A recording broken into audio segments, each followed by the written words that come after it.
आज हम लोग पढ़ रहे हैं किसके बारे में, विराम चिन्ह के बारे में। तो इसमें पहला विराम चिन्ह है अल्प विराम। अल्प विराम का अर्थ क्या होता है, थोड़ा ठहराव। जब वाक्य में हमको थोड़ा रुकना पड़ता है तब इस चिन्ह का प्रयोग किया जाता है। किस चिन्ह का, तो अल्प विराम का। जिसे नाम से ही लगता है अल्प, अल्प मतलब कम, अल्प मतलब क्या होता है, कम, अब विराम मतलब ठहराव या कोई भी चीज का रुकाव। तो थोड़ा ठहराव यानी थोड़ा समय के लिए जब वाक्य में हम कभी रुकते हैं तो वहाँ पर इस साइन का यानी अल्प विराम का प्रयोग किया जाता है। वाक्य में इसका बहुत महत्व होता है। बहुत बच्चे इसका महत्व को इग्नोर करते हैं, लेकिन इसका महत्व बहुत ज़्यादा है। अब ये वाक्य में प्रयोग कहाँ कहाँ करेंगे, यदि वाक्य के बीच में पर हो, परंतु हो, किंतु हो, लेकिन, तो, भी, मगर, इसलिए, अतः, कोई, क्योंकि, जिससे, इससे, वरन, बल्कि, तथापि आदि अव्यय हो। यानी वाक्य में जब भी हम कभी अव्यय का प्रयोग करेंगे, किसका प्रयोग करेंगे, अव्यय का प्रयोग करेंगे। रिपीट भी करना है, जब वाक्य में अव्यय का प्रयोग करेंगे तो अल्प विराम का प्रयोग करेंगे। हम दो वाक्य लिखते हैं, थोड़ा देखिएगा।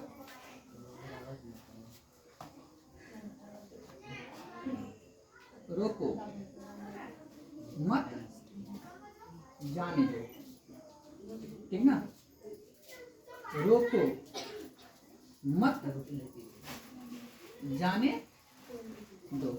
ध्यान से देखिए तो क्या ये दोनों वाक्य में कोई अंतर है, हा?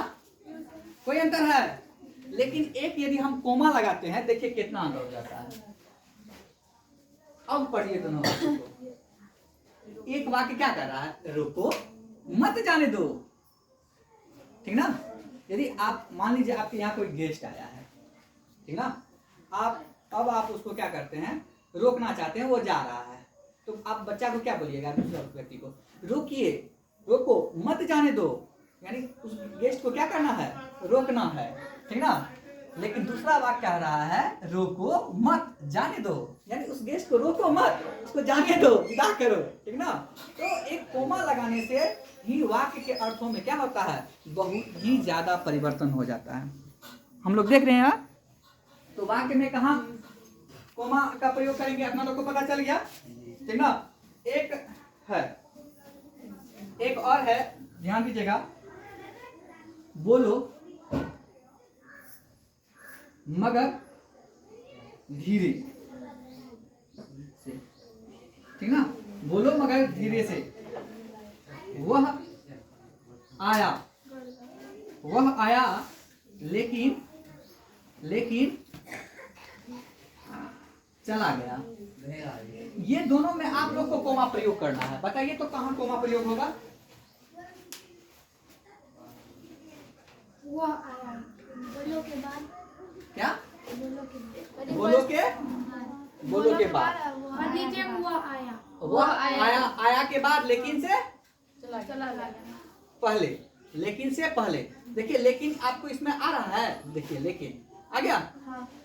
मगर भी आ रहा है, देखिए मगर, तो मगर से पहले आया ना, तो ये अव्यय के पहले कोमा का प्रयोग होता है। यदि इस प्रकार का अव्यय हो वाक्य में तो उससे पहले किसका प्रयोग होता है, कोमा का प्रयोग होता है, ठीक ना। और कोमा का प्रयोग से वाक्य के अर्थों में कैसे परिवर्तन आता है, ये बात भी अपना लोग देख लिए हैं, ठीक ना। इसका पहला नियम अपना लोग देख लिए। चलिए इसका दूसरा नियम है, क्या है, इसका दूसरा नियम देखिए। दूसरा नियम कहता है यदि एक ही प्रकार के, एक ही प्रकार के शब्द या वाक्यांश,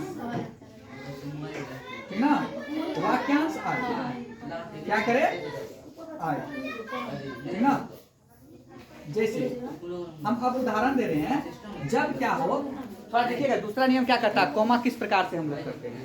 यदि एक ही प्रकार के शब्द या वाक्यांश बार बार आए तो वहां भी कोमा का प्रयोग करते हैं। क्या करते हैं, कोमा का प्रयोग करते हैं।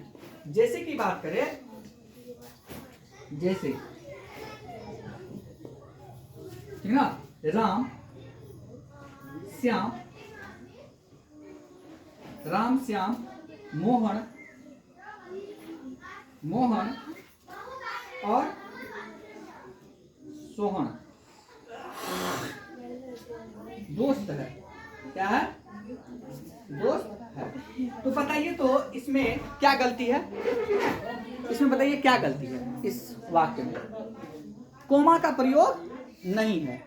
तो हमने इस रूल के हिसाब से पढ़ा था कि जब एक ही प्रकार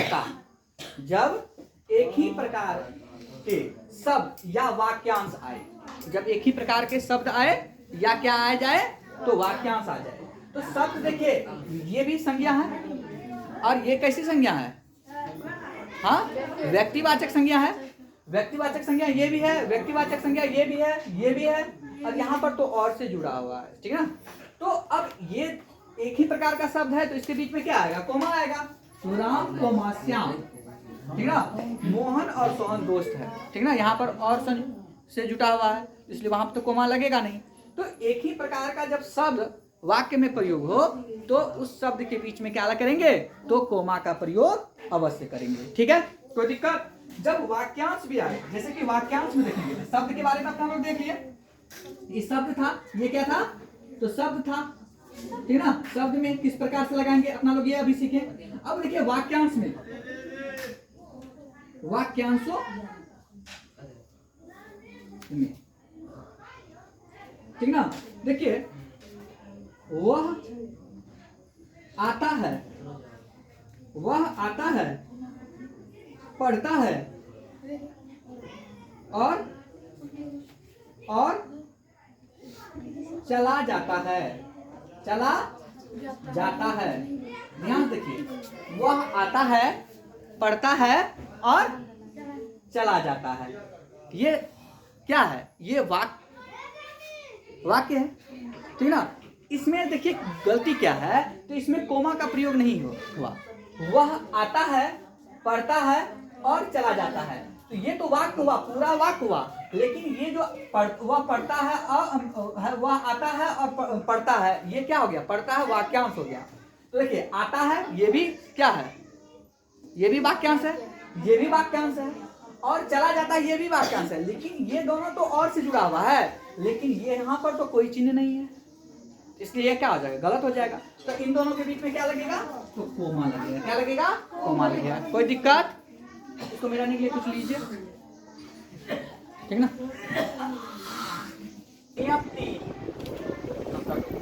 नियम 3, यदि वाक्य में, यदि वाक्य में क्या हो? यह, उसे, तब, अब या तो आदि लुप्त हो। क्या हो? लुप्त हो। लुप्त हो का अर्थ क्या होता है? यानी उसका उपयोग ना हुआ हो। ठीक ना? तो हो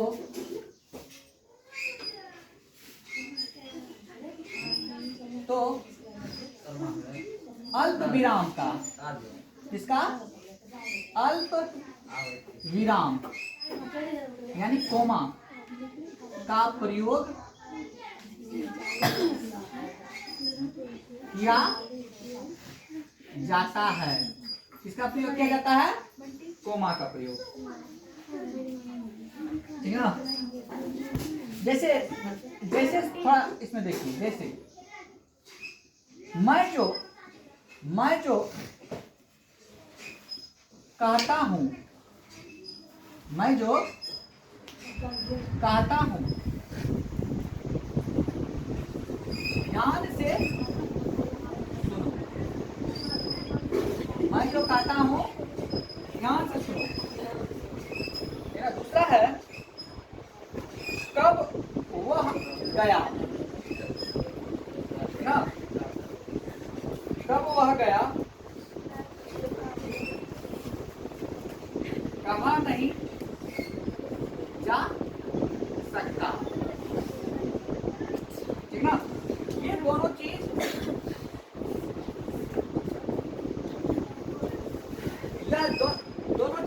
दोनों सेंटेंस को पढ़िए एक बार क्या है, मैं जो कहता हूँ, ध्यान से सुनो। मैं जो कहता हूँ, क्या करो, ध्यान से सुनो। इसमें क्या, किसको ध्यान से सुनना है? मैं जो कहता हूँ उसे ध्यान से सुनो। क्या यहाँ पर लोप है उसे का?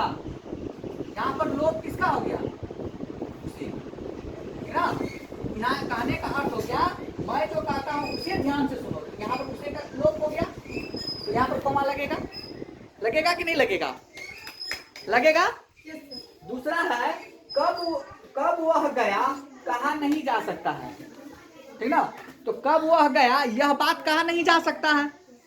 कब वह गया, यह बात कहा नहीं जा सकता। यहाँ पर किसका लोप हो गया? यह का लोप हो गया। यहाँ पर लोप किसका हो गया? लोप किसका हो गया? यह का लोप हो गया। किसका लोप हो गया? यह का लोप हो गया। कोई दिक्कत? चलिए चौथा नियम अपना लोग देखिए क्या कहता है।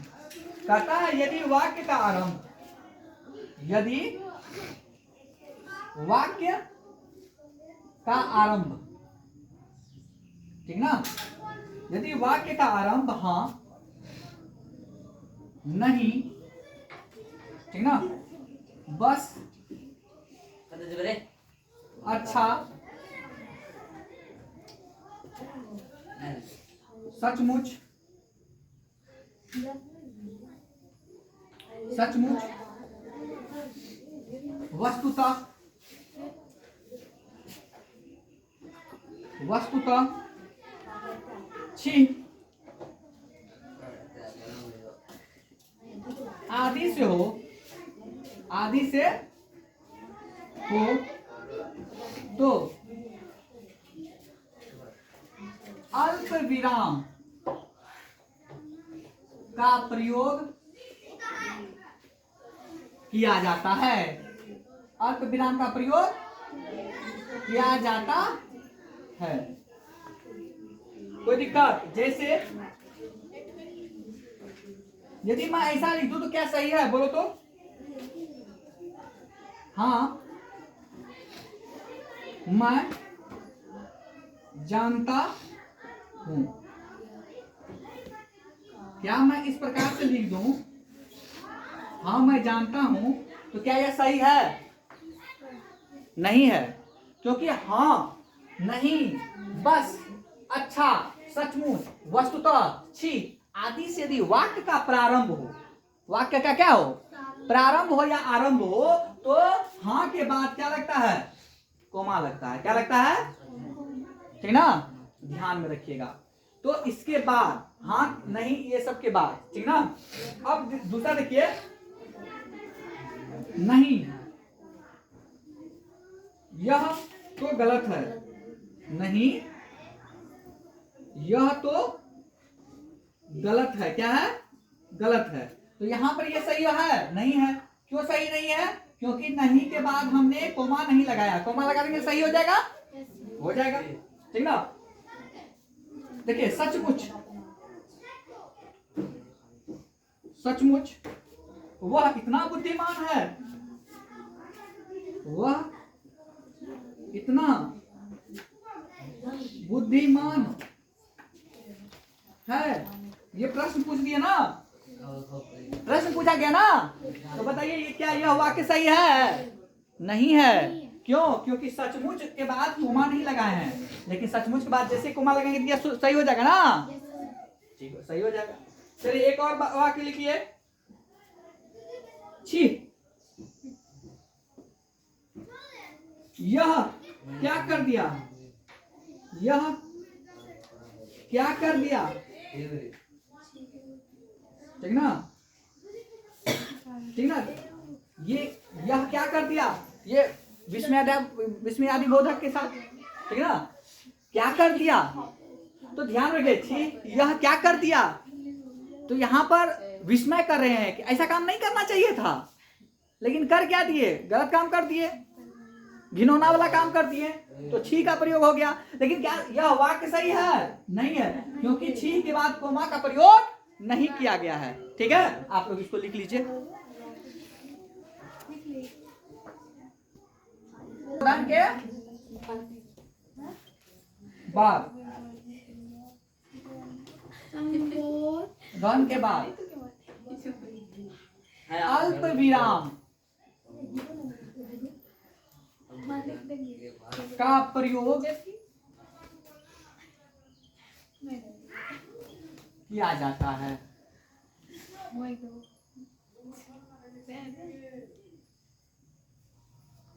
जैसे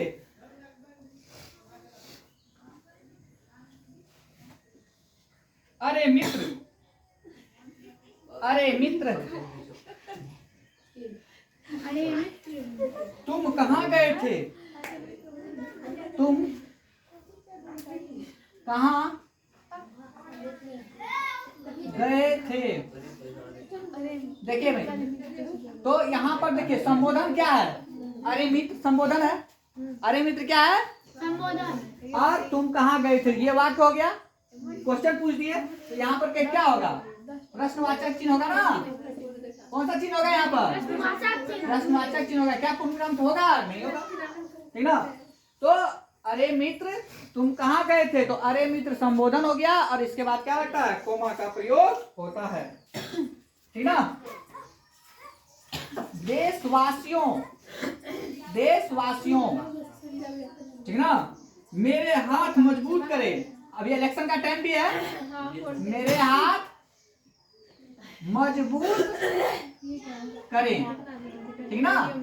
जैसे कि हम इलेक्शन में खड़ा होंगे क्या बोलेंगे? वोट देगा ना आपको? नहीं दम नहीं लगता है, लगता है हार जाएंगे चुनाव। देखिए ना। तो देशवासियों हमारे हाथ मजबूत करें। ध्यान में रखिएगा, देशवासियों यदि आमतौर पर यदि लिखेंगे, देशवासी यदि आमतौर पर लिखेंगे तो यहाँ पर कोमा आएगा, क्या कहते हैं यहाँ पर बिंदा आएगा। लेकिन जैसे संबोधन करेंगे और संबोधन के बाद कोमा का प्रयोग करते हैं तो यहाँ पर बिंदा नहीं आता है, यहाँ पर बिंदा नहीं आता है। ये चीज को अपना लोग लिख लेंगे, नोट नोट।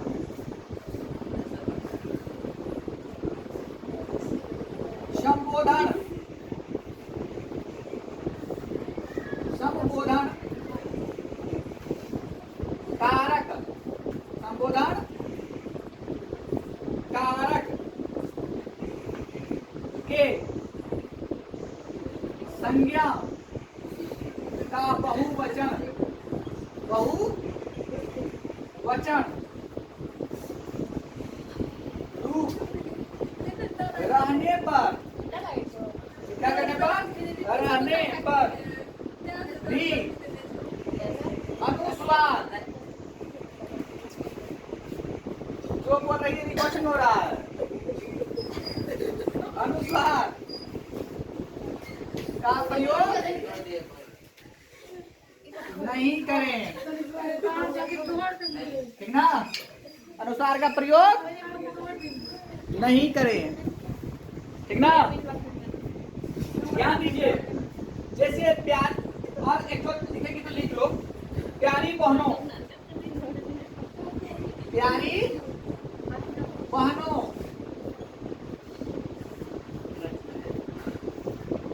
हल्ला मत करो, हल्ला मत करो, समझ में आया है? तो इसमें बहनों में वैसे ही लिखेंगे बहनों, तो कैसे लिखेंगे? बहनों यहाँ पर बिंदा लगाएंगे, लेकिन यहाँ जैसे संबोधन कर दिए ना तो संबोधन में बिंदा नहीं होगा। किसमें? तो बहुवचन में। ध्यान में रखिएगा ये बात, कोई दिक्कत नहीं ना। चलिए अगला नियम लिखिए, छठा नियम कहता है यदि किसी वाक्य को 2-3 बार दोहराना हो, यदि किसी वाक्य को, वाक्य बढ़िया से वाक्य लिखिए, वाक्य को 2-3 बार क्या करना है? 2-3 बार दोहराना हो, क्या करना हो? दोहराना हो। अच्छा है ना। तो सर्दी वगैरह हो जाएगी। अल्प विराम, ठीक ना। किसका? तो अल्प विराम का प्रयोग होता है।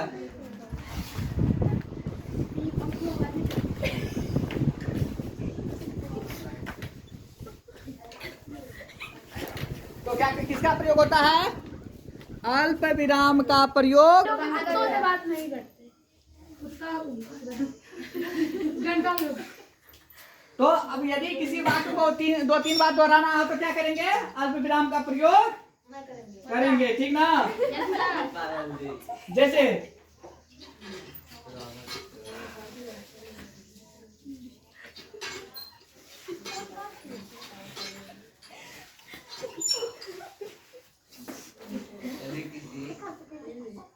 शब्द को होगा, क्या होगा?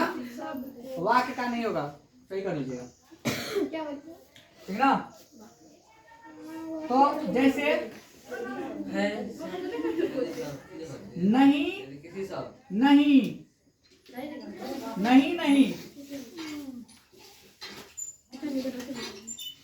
मैं तुम्हारी बात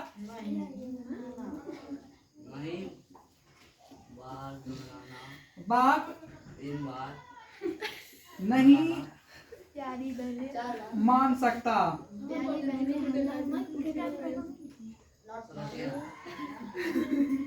ये सब चिट्ठी आपकी ठीक ना? चिट्ठी आवाज पीछे तो चलिए आगे देखिए, वह दूर से, देखिए दूसरा, वह दूर से, वह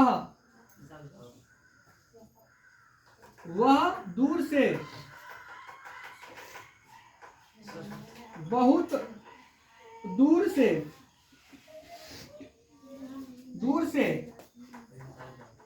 आया था, ठीक ना? देखिए यहाँ